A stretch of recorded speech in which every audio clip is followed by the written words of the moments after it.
Welcome back, folks. I hope you're well. Do apologise for the slight pause in videos through this period. Certainly not intentional, but it has been an absolutely manic autumn for me in terms of workshops, which is great for the business, obviously, but for my own photography, my time's been pretty limited. To illustrate this, for people who think I'm kidding here, I'll put a clip of my diary here. Now, every dot on that diary is a workshop day for me in one form or another, be it online, one-to-one or group. So yeah, I've barely had any time to breathe, basically, let alone take any photos or make videos. So yeah, bit of a tricky one, but it's been a fantastic autumn. The conditions have been absolutely brilliant. It's made a real nice change from the last few years, which have been really rather wet. Much more settled conditions, and the leaves have stayed on the trees a lot longer, which has been nice. I've grabbed a few bits and bobs here and there on workshops where I could, but obviously in my capacity as a workshop leader, I'm not really there to be doing extensive photography for myself. But I did manage to grab a few nice ones that I'm pleased with. I'll put some of these on the screen here for you to look at. If you're interested in joining me on any of those tours next year, one of them's nearly sold out, but I've got a couple of other dates on there that I'll leave a link in the description for.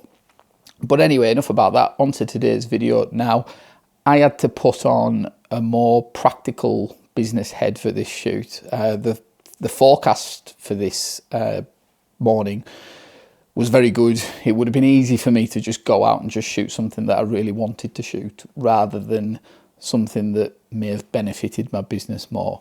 And because my window now for getting any autumn photography done is so small, because we're right at the end now, I really had to kind of bite the bullet and just do what was best for the business here. So today's shoot, we're going out to a viewpoint that I last shot in 2019 with the aim of getting a big panoramic sweep of the scene, which I can then put in my gallery and sell. Now, the version that I got previously, it's not a bad version, but it was a little earlier in the autumn when the colour wasn't as developed.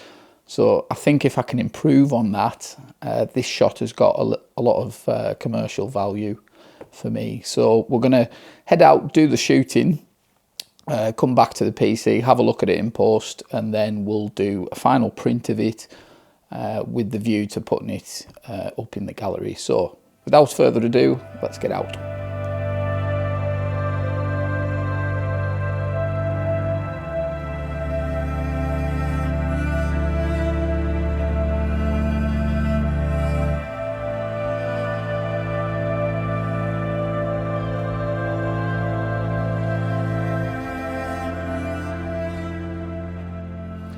Welcome back, folks. So, as I was saying there, time has been pretty limited for me this season, hence the lack of videos. But this morning, the shoot is definitely one that has more of a commercially orientated mindset, should we say. Now, the last couple of days have been forecast fog, which, to be honest, I was pretty sceptical of each night when I went to bed, because there was nowhere near enough moisture in the air for fog that I thought. I've got up both times.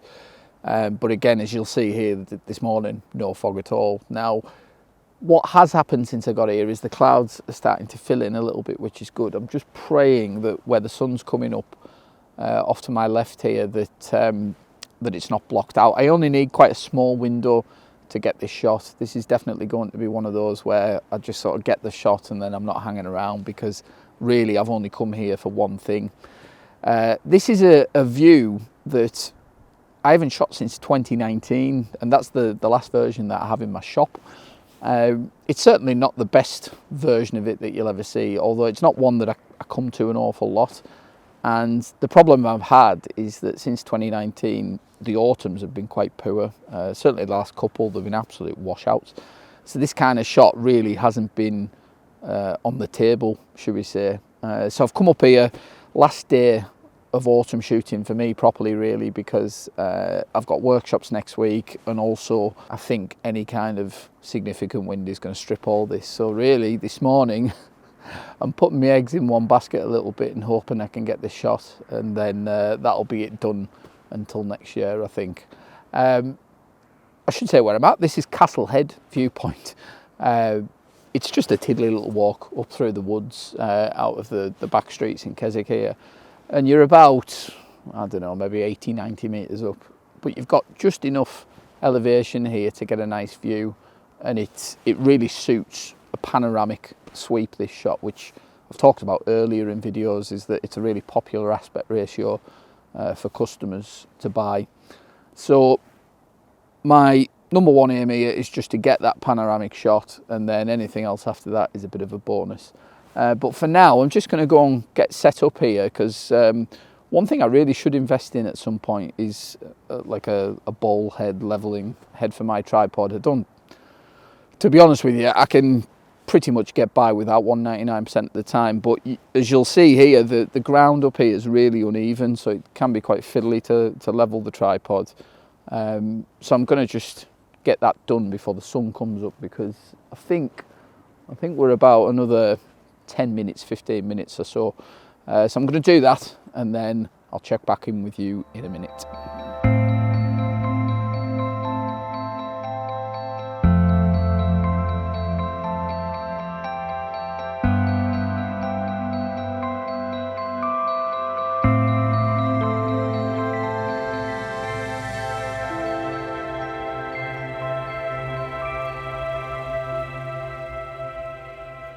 Okay, so as you can see from the light hitting the side of my face, the sun's got out.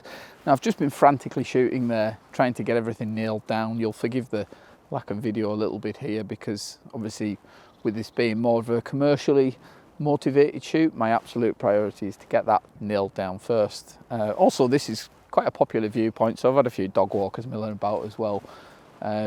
It's a lot of distractions, but yeah, the light has got out now. It's a little diffused at the minute, so I'm just going to wait to see if it pops back out again. But it gives me a chance to talk you through the sort of technical aspects of this image, and there are quite a few. With it being a pano sweep, multiple frames across in portrait format, the focal length is a tricky one, because ideally this needs to be shot between 50 and 70 millimetre. Problem I've got is that the tops of the trees just underneath me are only about 15-20 feet away. There's no way of getting that sharp in the one shot. Now, my first priority was just to get the big pano shot with the focus set at infinity, and if this foreground area drops slightly out of focus, then I can live with that, to be honest. It's not that big of a deal. It's more acting as a frame around the pano than anything else. So I've got that one in the bag. And then I've done another one, which is basically going to be bracketed, but also focus stacked. So a real pig to deal with in post, because we're talking, this is probably about 15 frames across, and then another 15 frames for the different focus points. So yeah, bit of a faff. When I come to shots like this, I do kind of,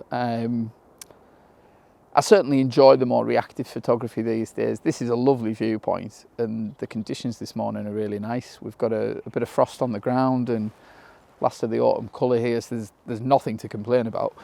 But they do feel a bit of a technical exercise rather than being reactive, and I do much prefer that kind of reactive shooting now. So when I'm doing this, my focus really is on just getting things nailed down rather than necessarily enjoying it so much. But as I'm talking here, the light's starting to pop back out again, so I'm gonna get set up and do another one last sweep of this, I think, and then what we'll do is we'll go back to the PC and we'll have a look at this in post. Okay, so we've got our files open here in Lightroom. Now you can see I've got 13 files on the screen. I mentioned out in the field that I was potentially going to do this as an HDR blend. Now, as I've reviewed the files, it's not really needed, to be honest. And if you start merging the bracketed frames into a panorama, you can imagine this is going to be a lot of frames. I mean, 13 frames here as it is ends up being 39 frames. And you can see if I take the filters off, just how many sort of frames we're talking about here. The dynamic range of a Z7 II is more than adequate to deal with the slightly underexposed files. So I've just gone with the 13 frames here just for time more than anything else. Now, the Mac will handle putting the HDR panorama together. The only problem I found was that after it had done it, moving the file around in Lightroom was a little sluggish. So I've gone for ease of use here. Now, I'm not going to go through the processing part of this because it would take quite a while, but I just wanted to flag up a technical issue, which I know from experience talking to people on workshops is something that kind of bothers people a bit, and this is focus stacking and depth of field. Now, it would be easy to get worried about this sort of situation because we've got a scenario here where this is at 54mm. I've got everything basically at infinity other than a bush that is literally 20 feet in front of the lens. There's no way for me to get this sharp in one shot. There just isn't. The depth of field is too great against the focal length that I'm shooting at. So what I've done is focused at infinity, which is giving me everything in the distance nice and sharp, as you would expect. And the foreground here, which is the leaves and the bushes, is slightly out of focus. Now, I could go down the road of trying to focus stack this, but really focus stacking really only tends to work well when you've got nice clean edges to work with. As you can see here, I mean, if you tried to sort of mask out all of that against that background, it would be an absolute nightmare, to be honest. And it would take so long that the slight payoff in terms of getting absolutely everything razor sharp versus the time that it would take, it just isn't worth it. Now, I'm speaking from experience here as a gallery owner that people just don't look at images this way. And I'll happily accept those leaves being slightly out of focus and using them as a natural frame for the panorama than having to spend 2 weeks trying to mask all that out, basically. So we'll go to the finished image here. I'll just bring this up on the screen now. And this is our finished image. So you can see here that the slightly problematic leaves at the bottom actually don't look really out of focus at all. They are ever so slightly soft versus the rest of the background, but they're more than sharp enough for me for the purposes of this frame. They make a lovely natural frame for the bottom of the image, and they just act as a backdrop for me. So this is the final image. Let's go and have a look at it on the wall.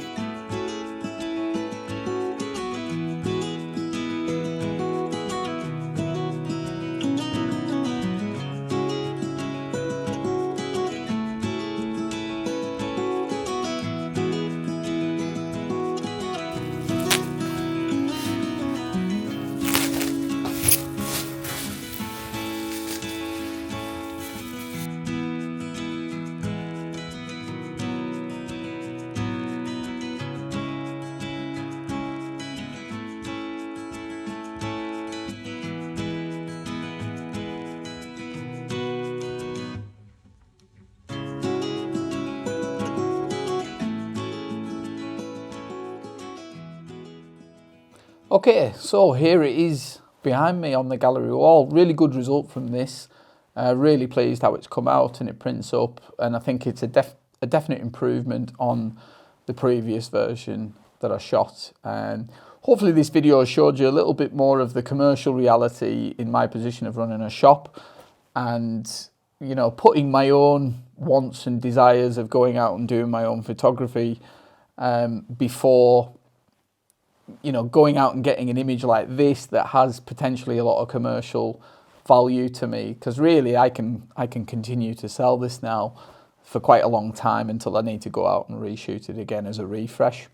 So yeah, really good results. And also just to give you an idea of the fact that you maybe shouldn't worry too much about things like focus stacking. I mean, listen, I'm not going to go down the rabbit hole of focus stacking now, but in a real world scenario like this, where you can see here, I mean, it prints up absolutely fine, and those areas that are slightly out of focus at the bottom of the frame really aren't much of an issue, to be honest. The people don't view an image in a gallery setting like this like you would scrutinising an image at 300% on a 5K monitor. You tend to stand 2 or 3 feet back from the image and just sort of take it in. So yeah, hopefully that's been useful for you anyway. Now, my schedule has quietened down quite a lot, so I'm hoping to get out quite a bit with a few less workshops to run. So take care. Hopefully the next one won't be too far away, and yeah,